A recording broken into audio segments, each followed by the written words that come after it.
एक आदमी की पत्नी अचानक से बहुत बीमार पड़ गई। मरने से पहले उसने अपने पति से कहा, मैं तुम्हें बहुत प्यार करती हूँ, तुम्हें छोड़कर नहीं जाना चाहती। मैं नहीं चाहती कि मेरे जाने के बाद तुम मुझे भुला दो और किसी दूसरी औरत से शादी करो। वादा करो कि मेरे मरने के बाद तुम किसी और से प्रेम नहीं करोगे, वरना मेरी आत्मा तुम्हें चैन से जीने नहीं देगी। इतना कहकर वह चल बसी। उसके जाने के बाद उस आदमी ने किसी दूसरी औरत की तरफ देखा तक नहीं। एक दिन उसकी मुलाकात एक ऐसी लड़की से हुई जिसे वह चाहने लगा। बात बढ़ते बढ़ते शादी तक आ गई और उनकी शादी हो गई। शादी के ठीक बाद आदमी को लगा कि कोई उससे कुछ कह रहा है। मुड़कर देखा तो वह उसकी पहली पत्नी की आत्मा थी। आत्मा बोली, तुमने अपना वादा तोड़ा है, अब मैं हर रोज तुम्हें परेशान करने आऊंगी। इतना कहकर वह गायब हो गई। आदमी घबरा गया, उसे रात भर नींद नहीं आई। अगले दिन भी रात को उसे वही आवाज सुनाई दी, मैं तुम्हें चैन से जीने नहीं दूंगी। मैं जानती हूँ कि आज तुमने अपनी नई पत्नी से क्या क्या बातें की। उसने आदमी को एक एक बातें बता दी जो उसने अपनी पत्नी से करी थी। अगले दिन वह शहर से बहुत दूर एक जैन मास्टर के पास गया और सारी बात बता दी। मास्टर बोले, यह प्रेत बहुत चालाक है। आदमी घबराते हुए बोला, बिल्कुल है, तभी तो उसे मेरी हर एक बात पता होती है। मास्टर बोले, कोई बात नहीं, मेरे पास इसका भी इलाज है।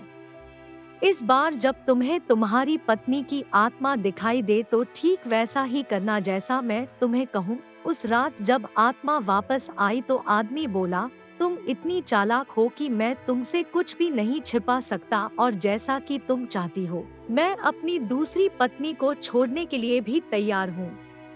पर उसके लिए तुम्हें मेरे एक प्रश्न का उत्तर देना होगा और अगर तुम उत्तर ना दे पाई तो तुम्हें हमेशा के लिए मेरा पीछा छोड़ना होगा। आदमी ने फौरन जमीन पर पड़े सारे छोटे छोटे कंकड़ अपनी मुट्ठी में भर लिए और बोला, बताओ मेरी मुट्ठी में कितने कंकड़ हैं? और ठीक उसी समय वह आत्मा वहां से गायब हो गई। कुछ हफ्तों बाद वह एक बार फिर से जैन मास्टर के पास उनका शुक्रिया अदा करने पहुंचा।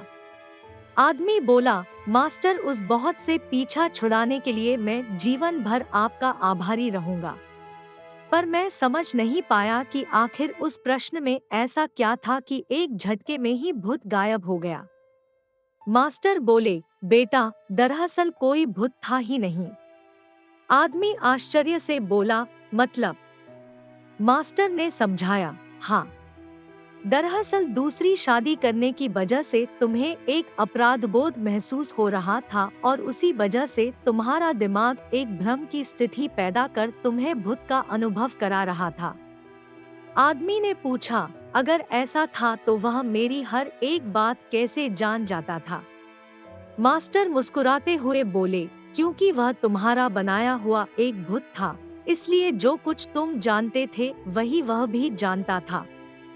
और यही कारण था कि मैंने तुम्हें वह कंकड़ वाला प्रश्न पूछने को कहा, क्योंकि मैं जानता था कि इसका उत्तर तुम्हें भी नहीं पता होगा और इसलिए भूत भी इसका उत्तर नहीं दे पाएगा और तुम्हें तुम्हारे दिमाग की ही उपज से छुटकारा मिल जाएगा।